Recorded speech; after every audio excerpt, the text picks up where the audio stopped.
Bismillahirrahmanirrahim. Bizge bir ağabey kayırıldı.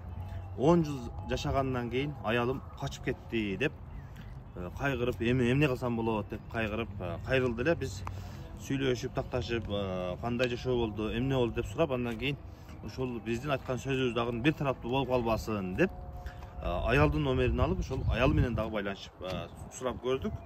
Сурасак 10 жылдын ичинде мени алдап жүрүптүр, жана ошондой эле менин кадыр баркыма жете алган жок деген шылтоону айтты да. Урматтуу бир туугандар, эгерде 10 жыл ичинде эгерде жаш кызды башка жака урдап кетип, ушундай эч ким менен байланыштырбай, ушундай алдап жүрүптүр деген болсо, акылга сыя турган нерсе да. Чоң эле, жашы улуу эле аял, байлыгы дагы бар, өзүнө бекем аял 10 жыл мен алданып калдым дегендеги бул акылга сыйбай турган нерсе. Чындыгында мындай окуялар өз негизи башында эле ниет туура эмес же болбосо жакшы эмес болгондугунан кабар берет да. Кээ бир адамдар турмушка чыкканда кандай бир убактылуу пайдаланганды, убактылуу пайдасын көргөндө пайдаланат дагы, ошол убакыт бүткөндөн кийин кайсы бир тамактын, кайсы бир мөмө жемиштин өзүнүн датасы бүткөндө эле, датасы бүткөндөн кийин ушундай жаман окуяга дуушар болуп калат да. Эгерде чындыгында ошол сиз ойлогондой болбой калып, жашоону ошол күйөөңүз менен жашоону токтотуш керек болгон болсо, жакшына келишип, ынтымакта эле ушундай жашадык, эми мүмкүнчүлүк болбой калды, мен сиз менен жашай албайт экенмин деп ажырашып кетсе болот. Бирок андай кылбастан, айтпастан качып кетип, кийин телефон жаса албастан, балким жанындагы башка эркектерге телефонду берип, ал дагы башка улуттагы адамга телефонду берип, адамдын ушундай ачуусуна, намысына тие турган иштерди кылгандык, бул эч кандай акылга дагы, исламга дагы, маданиятка дагы туура келбеген нерсе. Бул ажырашуунун дагы өзүнүн маданияты бар да.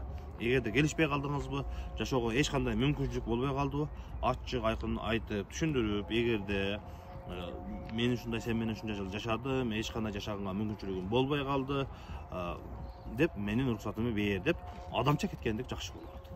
Чындыгында ошол иштин башынан жаман болгондугуну, ошол иштин аягындагы окуя, аягындагы болгон нерселер ошодон кабар берип турат да. Башында жакшы ниетте, жакшы ойдо болгон болсо, аягын дагы мындай жаман окуя менен бүтүрбеш керек эле. Ошондуктан айтарым, урматтуу бир туугандар, эгерде үйлөнө турган болсоңор, башынан ачык айкын айтып ушунтип сүйлөшүш керек. Аялдан дагы ушул нерсени ачык айкын айтып сураш керек. Биздин максатыбыз ушул ыйык нике менен Алла Тааланын ыраазылыгы үчүн ыйык сапарда бирге барабыз.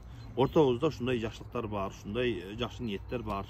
Ушул иштерди ишке ашырганга, ушул максаттарга жеткенге аракет кылабыз деп ушундай ачык айкын сүйлөшүп, андан кийин сапарга чыгыш керек. Же болбосо азыр мен айткандай 10 жылдан кийин, 15 жылдан кийин сапарда, жолдун ортосунда жолдон кайткандык бул эркек үчүн өтө өкүнүчтүү болот. Ал жебестен, ичпестен, мал мүлкүнү, күчүнү, кубатына арнап, анан ушундай чоң нерсени үмүт кылып турганда, ушундай артка кеткендик оор тиет.